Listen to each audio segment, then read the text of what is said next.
É normal a gente ouvir falar de três ondas, né, do feminismo. Sim. E o que são essas três ondas e o que diferencia uma da outra? As três ondas é muita história. Eu sou defensora de que, na verdade, já são quatro e que nós estamos vivendo a quarta. Algumas outras teóricas feministas também vão concordar com isso.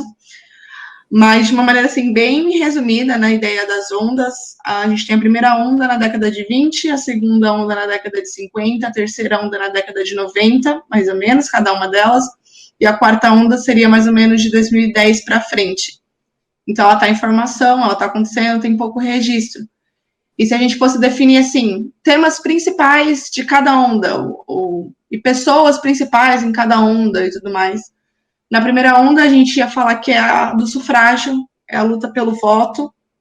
As mulheres não tinham nenhum objetivo em abandono de lar ou de estrutura do casamento, nada disso. Era uma luta muito específica pelo voto. E os nomes mais fortes são Abigail Adams e a Declaração dos Sentimentos com Elizabeth Stanton, então, que é um nome bem conhecido.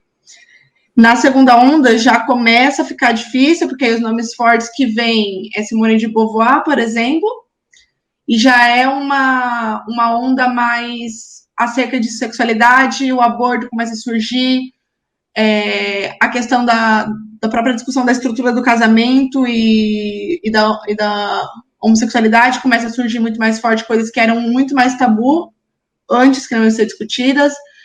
E na terceira onda é a que a gente pode falar até que é a da cultura da vulgaridade, é a onda da sexualização. Tá, é a onda que a gente nasceu, né? A gente nasceu nessa onda. E é a onda em que o aborto não é mais um tabu, mas já se torna a luta pelo direito. Já não é mais só uma discussão de identidade, de gênero, mas tudo acerca da sexualidade, inclusive a transformação do corpo para isso, se for necessário. E quem a gente vai ter muito forte de defensor dessa onda é a Margaret Sanger. E aí, para a quarta onda, é a que a gente está vivendo, é uma continuação da terceira, mas agora é propagar o que foi ensinado, é propagar o que foi dito. Então, a gente vai ter muito forte o uso da internet, o uso das tecnologias para tornar o feminismo uma cultura de massa e não mais uma coisa própria da academia, ou própria da universidade, ou própria dos livros, mas é uma coisa do povo.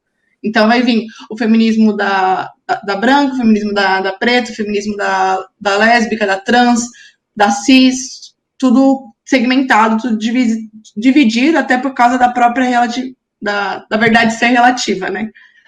Então, muitas vão dizer que a gente ainda não está nessa, outras vão dizer que a gente está, é aberto, mas eu creio que a gente está vivendo e que daqui a uns anos a gente vai ter essa onda documentada. Quando eu estava formulando as perguntas aqui, eu não sabia se eu colocava três ou quatro, porque eu já tinha ouvido falar que tinha uma quarta. Uhum. As famosas são as três, né? As conhecidas, assim. A primeira é só essa luta por voto e coisas desse tipo? Lutas por voto também tem muita. É toda a questão civil da mulher, né? Dela poder votar, dela poder ter direitos legais, da questão da cobertura. A cobertura que é aquela ideia que se eu fosse casada, eu não poderia tirar dinheiro do banco, eu não poderia comprar um terreno sem ter a assinatura do meu marido. Então, é a luta por essa queda dessas coisas. Então, soa muito mais legal e cível do que propriamente ideológico. Uhum. É importante fazer essas distinções das ondas, né? Porque muitas pessoas, inclusive muitas mulheres ou garotas cristãs dentro das nossas igrejas, acreditam que o feminismo é tão somente e apenas a luta por direitos iguais das mulheres.